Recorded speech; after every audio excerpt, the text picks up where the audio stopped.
gå himmelske ferie, takk deg for at vi kunne være her sammen, og vi kunne høre ut til Norge, og lære om det, Herre Jesus, og be dem å gjøre meg visdom og styrke at be det fram som du gjør mer å si, og sikne til alt, og la det være til lære, og gå til oppbygging.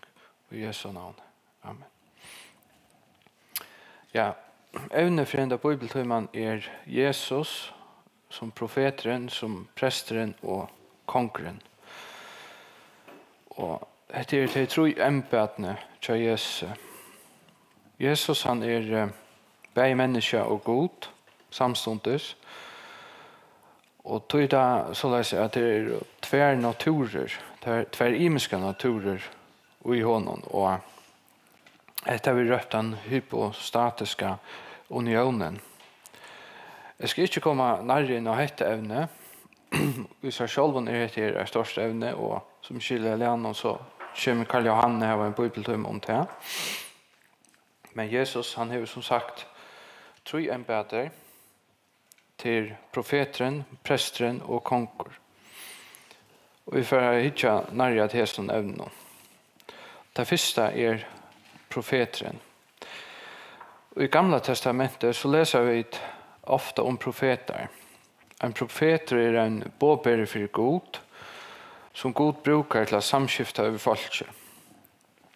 Gud, han åpenberer profeten om en bådskap, som der så skulle bære folket.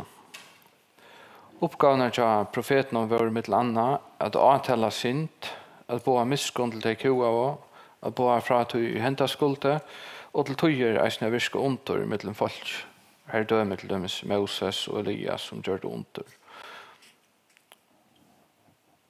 Ofta tar vi lese om profeter i Gamla testamentet, så leser vi en vending som her til stendet at år Herrens kom til. Og det viser også at det som stendet skriver til det som Gud åpenberer i 4 profetene. Og profeten der taler beint fram til som Gud avleier dem, og ikke av seg selv. Et godt døme om dette leser vi i Jeremias kapittel 1. Det stender i vers 4. År Herrens kom til min, og han sier, Arne mynta jeg til maurløyve kjente jeg til, og Arne du komst ur maurfantje halka jeg til profet tjauana sett jeg til. Men jeg sverre jeg, og Herre, jeg do jo ikke tala, jeg som så unger Ta seg Herren ved meg, si ikke jeg så unger, nei, du skal fære til ødel, og jeg sendte det til, og tala alt du alle ikke til å tala. Du skal ikke attast deg, du gir vitt her, og skal bjerga til, sier Herren. Herren ratt ut håndene og næm vid munnmøyen, og Herren sier ved meg, nu let jeg årmøyene i munntøyen.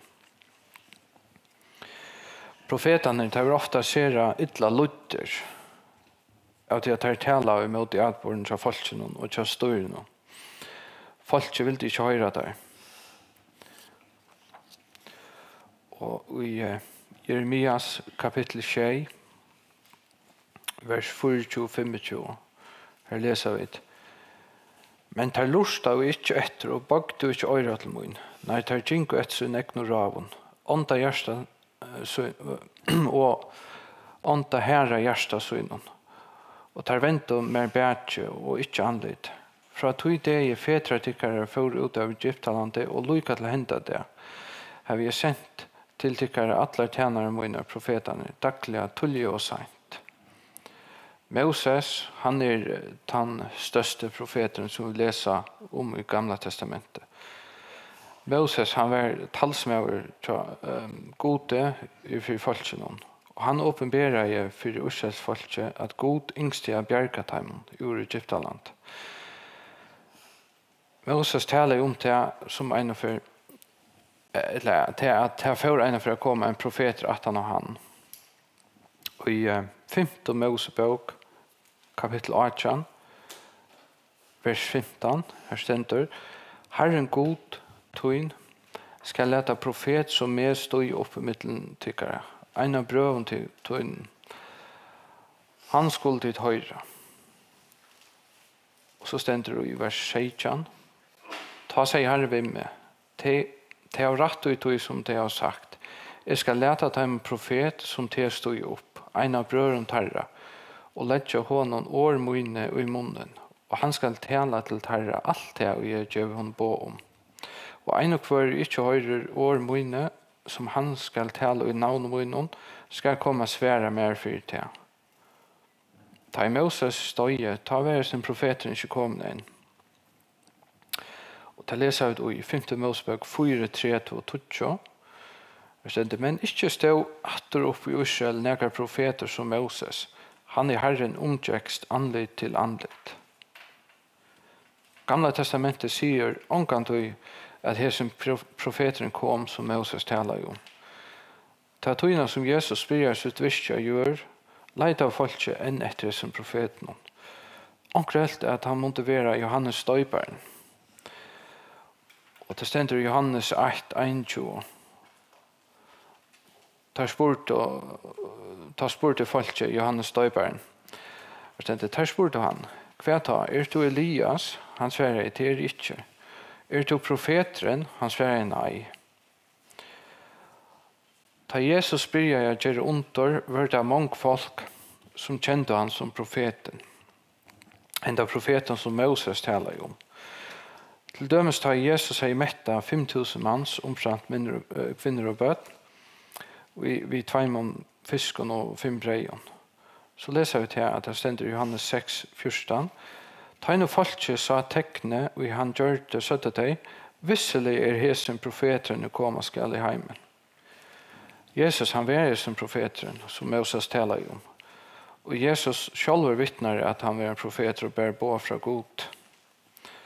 I Johannes kapitel 6, vers 16, her stender Jesus svære i teimen. Læra min ikke min, men han sier som har sendt meg. Og han sier eisen i Johannes kapitel 12, vers 94 og halvtrus. Tog jeg har ikke tala av meg sjølven. Nei, færen som sendte meg, har givet meg på om det som jeg skal sige, og det som jeg skal tala. Og jeg vet at på hans er av et liv. Det som jeg tog tale jeg, så leis som færen har sagt meg. Og Johannes 14, 24, han ikke elskar meg, heller ikke årmøyne, og året tid høyre ikke mot, men færsens som har sendt meg. Og lærersvennene, tar vittne eisen om at Jesus var profeteren som Moses taler om. Til dømes tar Peter taler til jødene og i apostlasøvne 3, vers 22-23. Forstående Moses har jo sagt, profeten som jeg skal Herren god tykkere reise tykkene opp av brøren tykkere. Han skulle dit høyre i øtland som han taler til tykkere. Og så skal det være at hver sal som høyre ikke til en profet skal være øyder folkene. Jesus, han mer enn av vanlige profeter som taler i Guds år. Så Jesus selv år Guds, som ble menneske. Alt som Jesus gjør det, var gjort for å avspekle naturen er ikke god. Og i Hebreabrevnen kapittel 8, fra 1-3, her stender, etter god for og mankan hatt, har jeg talat til fetrene vi profeten, her han vi endan er som døven talat til åkere vi synen, som han vil sett til arvinga allra lota, og som han eisen vil skapt heime vi.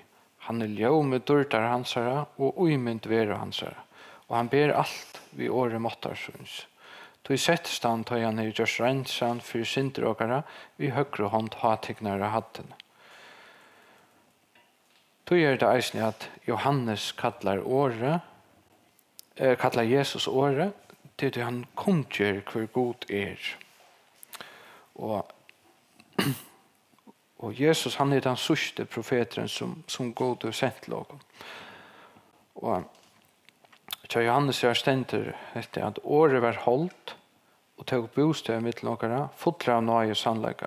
Og vi så dård hansara, dård som han og einbåren soner her fra færgesunnen. Og i virke så i noen som profeter, så boa Jesus at vi skulle vente vi og lytte av han. Det han för att göra upp vid synderna. I Gamla testamentet kom profeterna först i akarne med folk som för deras synder. Så han kallade det folk till att vända vi. Profeterna var eisne om fyrtjövning och misskon från god. Och Jesus som den sista profeten har gjort allt för oss. Han kom och bor i oss årgods som han själv. Han kom för att göra upp i synderna. Och i Matteus 1 kapitel, vers 21, här ständer, hon skall eia son, och du skal kalla navn hans är Jesus. Det han skal frälsa folk så ut fra syndotare. Jesus han fortalte oss att vi törva och vänta vi och att trycka han för att få fyrtjövning. Och till välkända verset så ständer Johannes 3:16. Tog så älskar jag god heimen att han gav son så in hin einbarna för att kvart han och tror han ska inte förtäpast men ha av ett liv.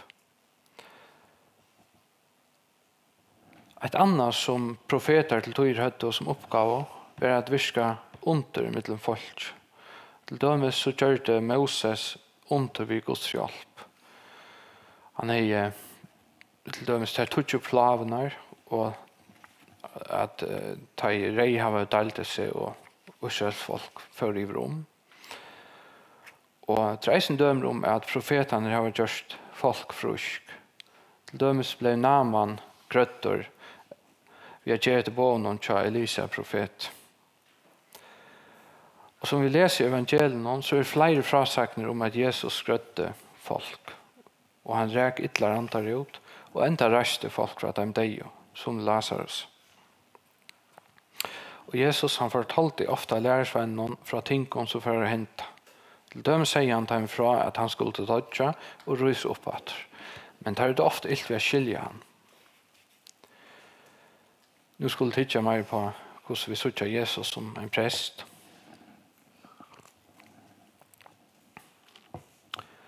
Vi läser Gamla testamentet om de levitiska prästarna. Det är till uppgave att omboa folket i för god. Prästarna bär fram offer och gaver för synderna till folket. Prästar såsom Aaron offrar av lamp och gaita lamp och dikver och anna så att folket kunde få en bot för synderna. Jesus Kristus är hövudsprästen för öll tryggvand. Det är han som omboar folket i för god färgen. Nya testamentet lär oss att hövudsprästa ämbetet Jesus är langt ovanför det som Charles vittnar. Hövudsprästarna i Gamla testamentet hade en trobelägga. Det var det att de bara var vanliga människor och de var syndiga. Över här som av så måtte de alltid bära fram syndoffer för sig själva och inte kunde bära syndoffer framför folk. Det var så god han i avsett den stora båtadegen som är ena från året att ta skulle bäras båt, görs båt för synderna av folk som han skulle, hövudsprästen skulle föra in om förrän in i det allra heligaste och släkta blå och nöje stålen. Och först måtte hövudsprästen föra in och släkta blå för sig själva och så måtte han göra det för folk att han. Men vi till att Jesus Kristus är syndafri så kunde han göra båt beinleis. I Hebreerbrevet kapitel 6, vers 26, her leser vi. Slik kan hövudspräst vært eisen vid måtte hava. Heilajan, säklesan, reinan, skiltan fra syndaren og settan høgt. Opp om himlanar. En som ikke kvante høver for nøyene, en som hövudsprästaner, bæra fram offer, først for synar eknos synder, og så igjen for folksens. Detta gjør han ena for atler, tar han offra i seg självan. Til loven setter til hövudspräster människor som har brek, men eierans som kom etter lovena setter inn sonen, som gjør det fullkomn og i atler avs. Vi leser at det var nejot at vi fikk en bedre hövudspräst enn det levitiske. I hesson kapitlen så tåser høvendren om hvordan Jesus en bedre prestadøme og hatt Melkisedeks. Nå så inn i Melkisedek og Johanne. Det har vært han med avren som Abraham møtte at han ved krutsk. Det var en stender han var konger i Salem og han var prester for Gud. Og det var siteret ur Salme 120.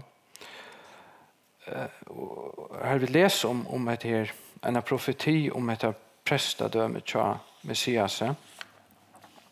Det stender i Salme 120, vers 4. Herren er svåre, og han skal ikke ankre. Du prester i atler ever av samme hatt som Melkisedek. For Jesus kunne gjøre rensam for dere synder, så var det nøyot at han gjørtes menneske, en av åken. For at han kunne løse åken. Og i Filippebrevnen 2, vers 6, her stender ta han var en så god, råkner han det ikke for ran at være jaunludje gods. Nei, så selv om sies han undan tog, gjør det seg en så tjenere og være mennesken lykker. Her leser vi om hvordan Kristus sies undan seg selv og gjør det menneske. Han har atler egentlige gods, men valgte ikke å gjøre bruk av dem, men å tjene gode som menneske. Og dette er vanlig røpt kenosis, eller tømingen, her Jesus han sier sine dård fra seg, tar han gjørs menneske. Jesus han har så stått en av tjeneste oppfylle, og han kunne loja krossen.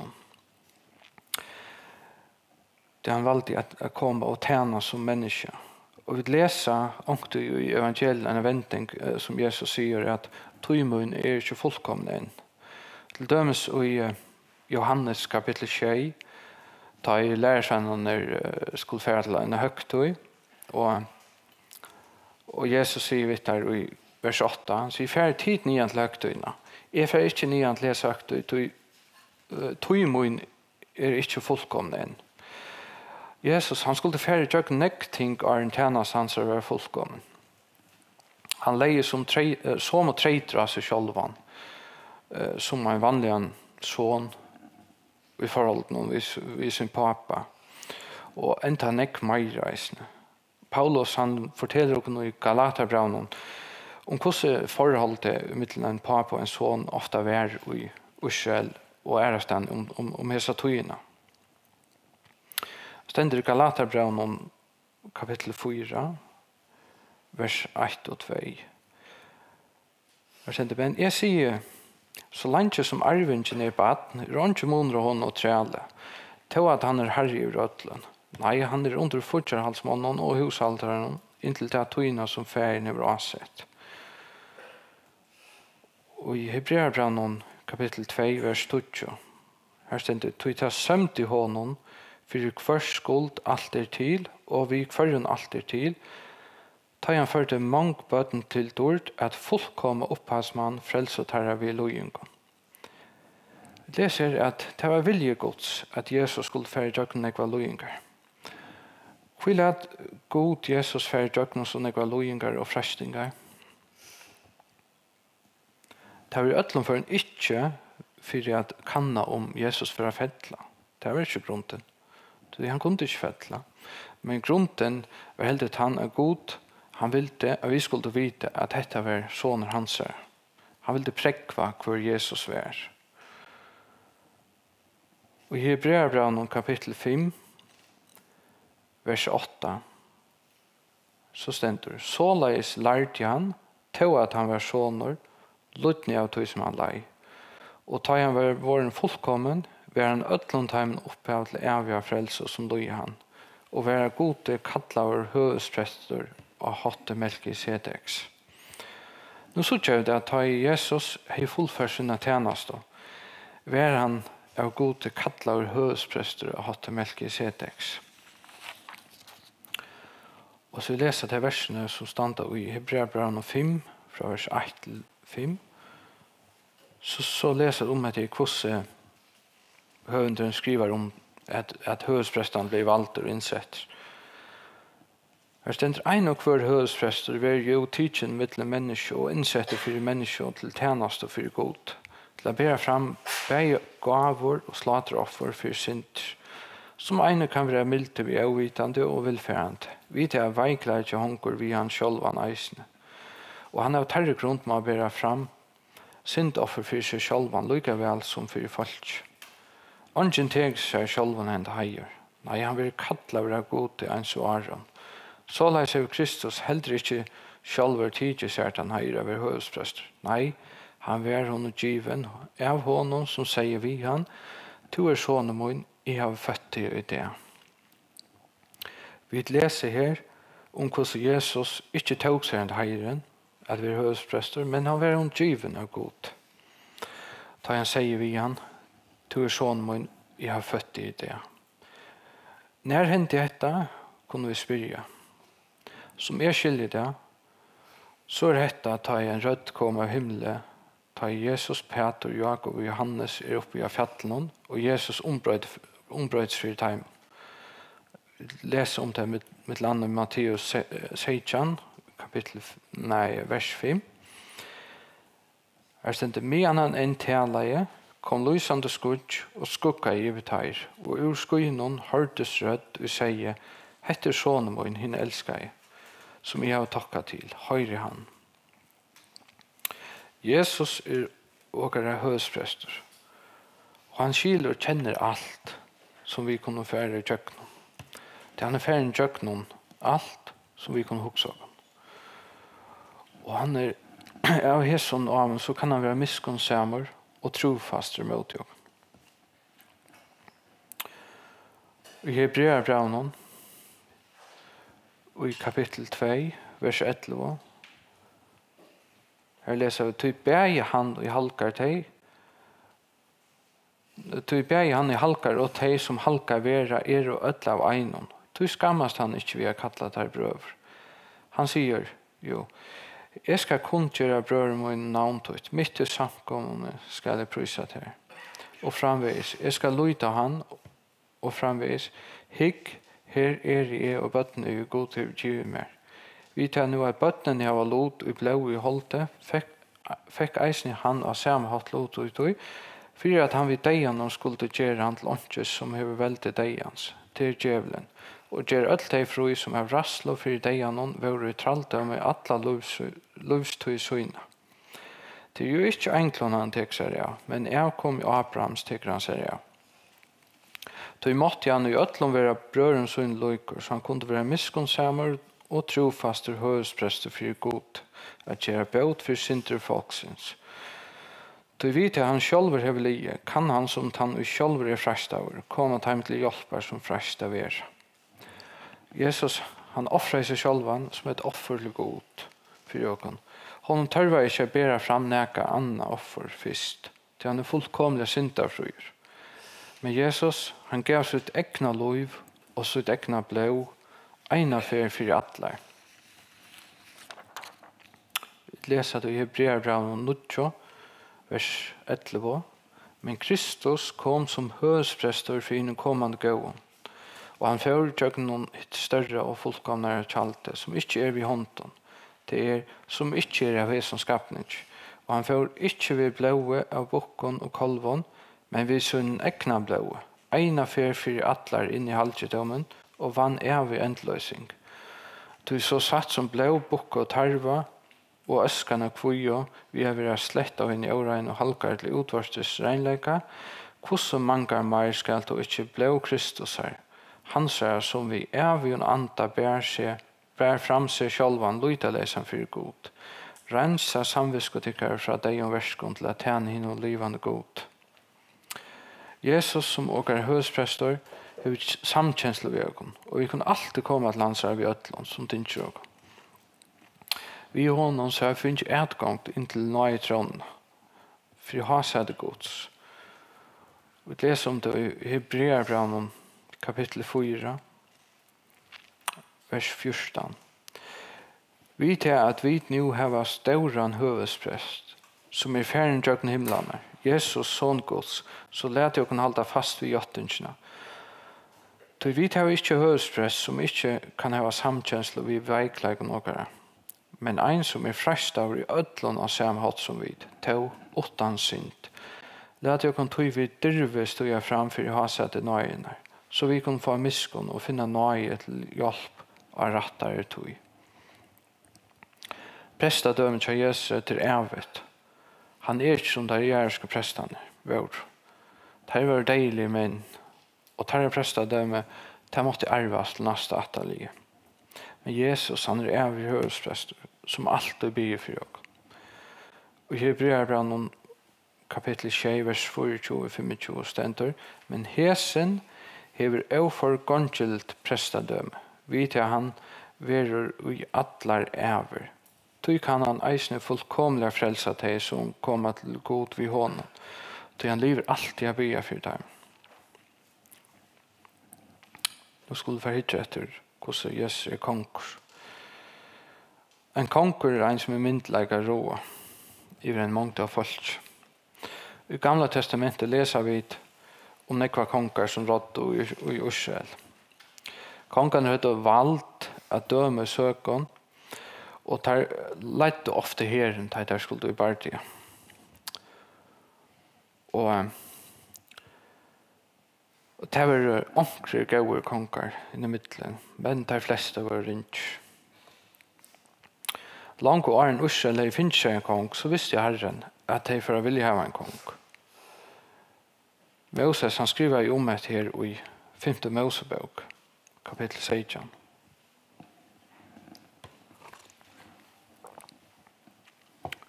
Og i vers 14 og 15. Her stender.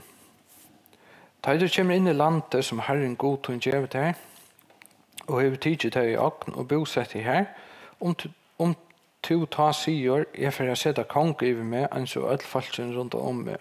Så skal du sette han til kong over til, som Herren god tog utvelder. En av brøren tog nå skal du sette til kong over til. Du måste ikke sette fremmede mann over til, enn ikke brører tog. Som sagt, så var de fleste kongene ringer, men og ønsken ville levd opp til det som god fyrskriver. Men David, han var høyest alt han beste kongren som Israel heier. Og god, han lovet i David at av hans rett skulle det ene for komme en konger som skulle roa. Og hans kongadøme skulle være i atler av. Vi leser i Samuels bok, kapitel 6, vers 12, 13 og 16. Her stender, ta idea til alt Twitter fullt, og du kviler til fedren og tøyen. Skal etter til reise opp sånn tøyen, som skal gange ut fra der. Og jeg skal grunnfeste kongadøm i hans herre. Han skal bytja navn om min hus, og jeg skal i atler over grunnfeste kongadøm i hans herre. Og i atler over skal hus og kongadøm tøystanda for Asjon min. Til over tøyer skal ha seg til tøyt være grunnfest.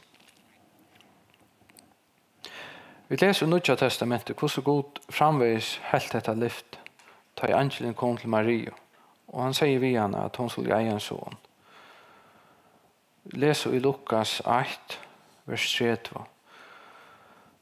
Ta seg angelen vi henne, attast ikke Maria, du har funnet nøye til god. Nå skal du være ved baden og eie son. Han skal du kalla Jesus. Han skal være staurer og kalla soner hins haksta. Og god Herren skal gjøre han ha sett Davids færs hans herre.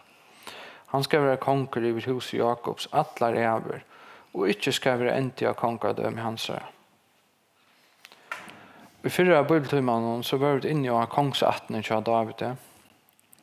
Det har så jeg at av døvnen til Jeremias, da ble vi da 18 banna. Og vi lærte til at Jesus gjør noen Maria, genetiskt attav fra David, men i gjør noen sonen Nathan. Kongsatten var gjør noen sonen Salomon. Og Jesus, han så ikke rakt av sin bannen noen som la av kongsatten, til han var av 18 til Nathan. Men juridisk så har han rett til tronene, og gjør noen fosterpapan, altså en atleta papa, som var Josef. då Josef attlade Jesus. Då Josef var av Salomons art. Og det er at Jesus var født av en jomfru, det gjør det muligt. Da Jesus levde i hjørnet, så begynte han ikke at råa som konkurrøtene på at han maten som de vant av. Læreren helt nok det at han for at enda reise rydtje og leva som en konkurrør hjørnet ta. Men det leser vi ikke om at det blir jeg ikke. Og vi leser om det her at han kom til sitt ekne, men hans ekne tog ikke mot ham. Men Gud, han har framvist en atlan via at endre seg til kongadøm til David. Og Jesus, han ferer roa som konger i Jerusalem. Og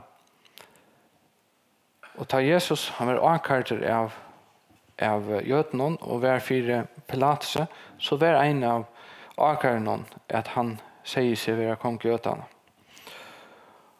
Og Jesus, han sier til vi Pilatus at hans rydtje ikke av hessen heim. Lesa i Johannes 18, ta Jesus for Pilatus, i vers 3-3.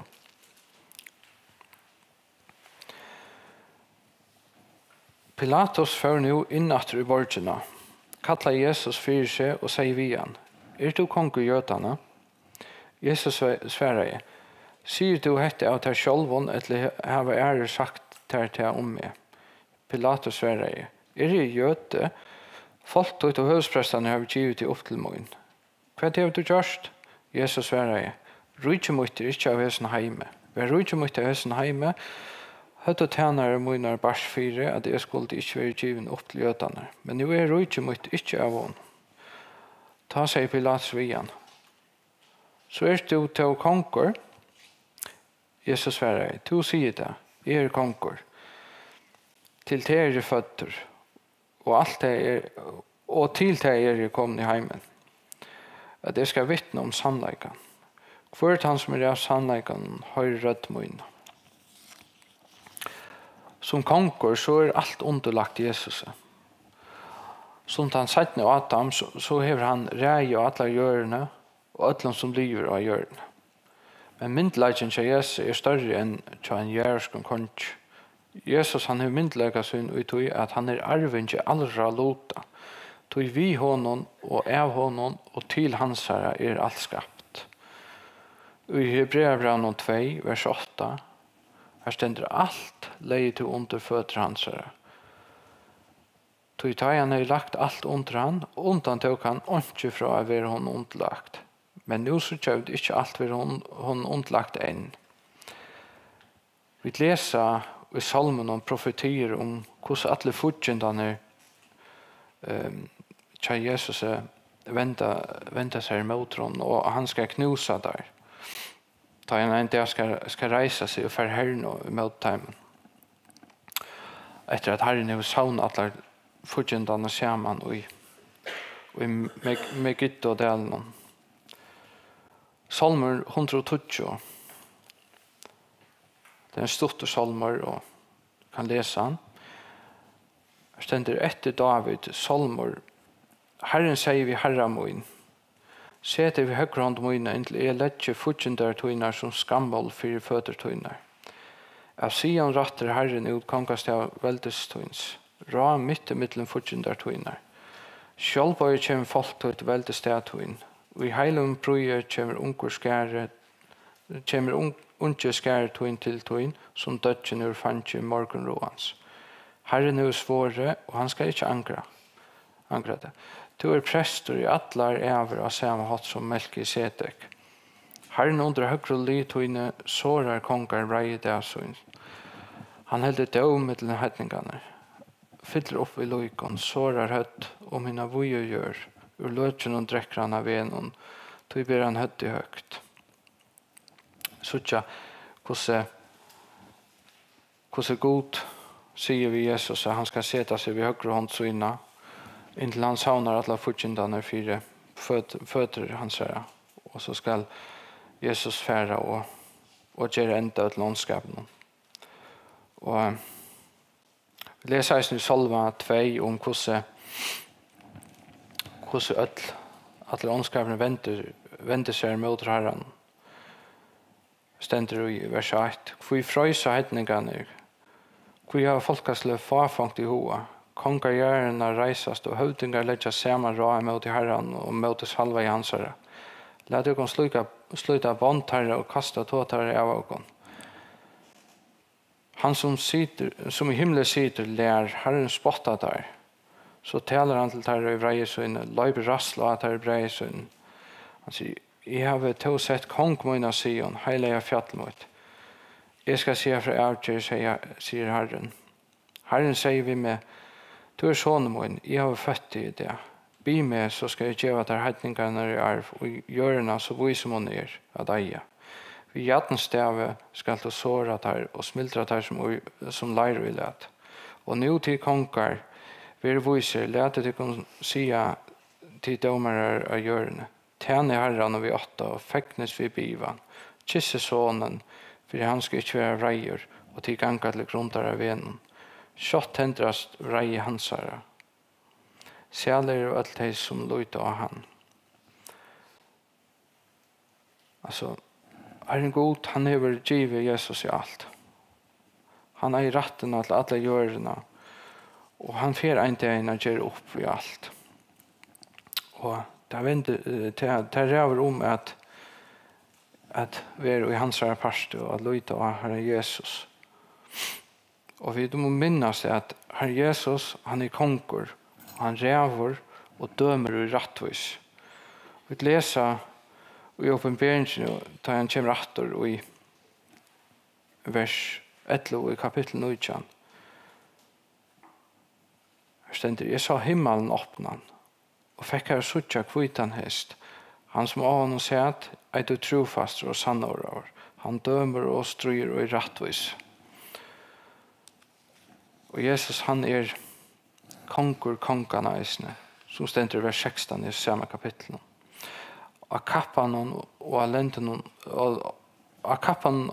så innan hever han navn skriva. Konkur og herre. Han er alderen av konkur eisne. I Hebreerbrevet 1, vers 8, her stender, men sonen, ha sett tutt god, stender i atlar ever, og språt rattvisnar språt rujestøns. Stender i atlar ever, han er konkur og i atlar ever. Og ta Jesus hekka krossen hon, ta i Pilatus gjørstande iveskrift som er hongt omanfor høtt til honom. Les om det i Johannes kapittel 9.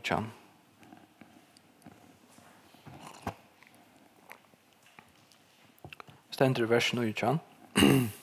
Pilatus sier eisen skriver iveskrift og sette henne av krossen.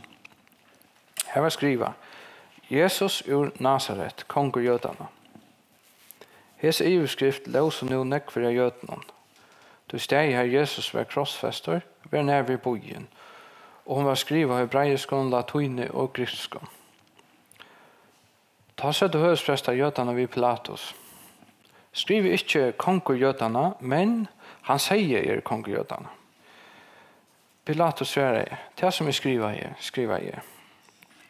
Vi sier at høyspresten tar ytterligere om etter, som stender her. Og så kan vi spørre, hvor gjør det så ytterligere om etter? Sverre, ta sier vi, hvis vi ikke etter hva det stender av hebraiskon. Vi så at det stender Jesus ur Nazaret, kongur jødene. Og hebraiskon, det er du ikke lese til, men kan røyne. Her står Yeshua ha Nasrai, ve Melek ha Jehudim. Og om vi taker den første bokstaven i hver året, ned, så får jeg et nytt år på slutt. Og det sitt brukar ta bokstaven av føreskon, så det Y, H, V, H. Eller hebraiskon, så det bokstaven J, og så hei, og så vav, og så hei attor. Og det jeg vet ikke om du kjenner det her, det kallar det tetragrammaton, det navnet för Jave som jötarna inte uttala, då där vet inte hur det ska uttalas. Men det är navnet till god. Och det är det som tar lötet till mest spärna vägen. Det ser huvudsprästarna. Att det är det som heter utskriften stävar i. Och Jesus, han är konkur i Rötlån och han är sikra synden och dejan och är väckna. Och nu sitter han som syrs herre i himlen. Intill han det, där han kommer att göra enda av synden och önskapen. Og han får gjøre en enda som for alle tøyer. Og vi til Jesus har sikret av syndene, så det så at vi som trykker honom og hører honom til, at synden ræver ikke og langt. Vi hører ikke hjemme honom til, vi hører honom til. Vi er under hans herre valgt. Og i Rombraunen kapittel 6, vers 6, så stendur du tann i deir rattforstørte fra syndene. Vi nu deg vi Kristus, trykker vi at vi eisene skulle liva vi honom. Vi vita jo at Kristus etter å være risen opp fra henne deg og døyr ikke mer. Deien ræver ikke langer i honom. Du deg så døy han ena for syndene, men liv søtt liver han for god. Så lær skulle eisen tid råkna til som deg fra syndene, men livande for god i Kristi Jesus. Lät det ikke syndene rå i deilig om likande tiggare, så tid loja til i listen dess. Bjau heller ikke syndene fram limetiggare som vapen og rattvisner. Nei, bjau gode fram til sjálv som teg, og fra deion våren livant. Og bjør gode fram limetikkere som vapen rattvisner. Så synd skal ikke råa i vetikken, tid jo ikke under lov, men under nøy. Det er øyelig at tøtninger mye at vi får en sanna bibelska mynd av hvor Jesus Det er så nek som sier sitt trykk var Jesus, men nek var imisk troarfell, men det er ikke alt som her var en ratta mynd av hvor Jesus Og tog det så øyelig tøtninger mye at vi har en ratta mynd av hvor han Synd, hon har størst valgt, men Jesus ble nek større kraft. Og han har brått lantjener som forhilt åken. Og Jesus Kristus, han har vunnet åken av fralse. Vi har leta sitt døra bare ble. Men han viskar ta en dørt rensan, så viskar han i sin trimen embedon, som prester, eller som profeter, som prester og som konkur. Og til tog han vil kattlaver, jeg tror det vittne, til som profeteren, hin frumbarne av time deio, som presteren, og Herren iver kongen gjerarna som konkurren. Vi leser det brått i åpenberingsene, kapittel 8, vers 4. Versen til Johannes til henne tjej samkommer i Asia. Nå vi vitikken og frier, fra honom som som vær og som kjemer, fra en tjej Antonon, og i framfor hasa det hans og fra Jesus Kristi, hinnom troverda vittne, hinnom frumbarne av hinnom deio, og herrenon iver kongen gjerarna. Honom som elskar åken, og har løst åken fra synden åkere, vi ble også inn, og dørst åken til kongarutje, til prestar for gode og færesøyn. Og i honom vil dård og måttor, og i altor og atler evr. Amen. Lukka tror var sin tro i tess vi der vi jøknon. Vi har hukt etter hvordan Jesus en profetor, og som profetor så taler han mot synd og ber folk venta vi. Han bor i nøye og miskunn til ødel som vil komme til hans herre. Han bor i fratøy og i henta skulde. Han virker en eg under mellom folk. Og som prestor så offrer han ett offer, en affær, og det var han selv. Og det var et bedre offer enn noe annet. Og det ikke offer langt. Og han er miskunnsamer og trofaster høvesprester. Og han er samkjenslo ved oss. Han er en evig høvesprester. Og som konger, så er han av kongattene til David. Og alt er hon underlagt. Han skal gjøre enda ødelen fortjent og søgn. Han ræver og dømer i rattvis. Han er konger kongarna, alderen av konger, og han er vunnet syre av syndene og deian. Amen.